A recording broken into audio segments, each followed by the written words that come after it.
Myslel som si, že som pre Boha príliš zlý, nedokázal sa k nemu priblížiť, trpel som úzkosťami a takto ma Boh prekvapil.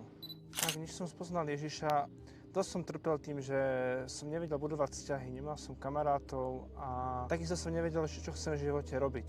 Študoval som medicínu, ale zistil som, že ma tá práca nebaví a aj keď som skúšal rôzne zamestnania tu aj v zahraničí, tak to nejako nefungovalo a až naozaj to došlo do toho, že som trpel úzkosťami, depresiami a nevedel som ako v živote ďalej. A čo sa stalo potom? Vlastne som sa prihlásil na jednu školu kresťanského poradenstva, kde som naozaj zažil Ježiša osobne.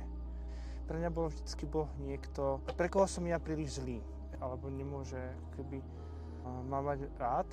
Za tú školu som zistil, že Boh je na mojej strane a že on vlastne urobil všetko preto, aby mohol mať so mnou vzťah. A že ma miloval takého, aký som.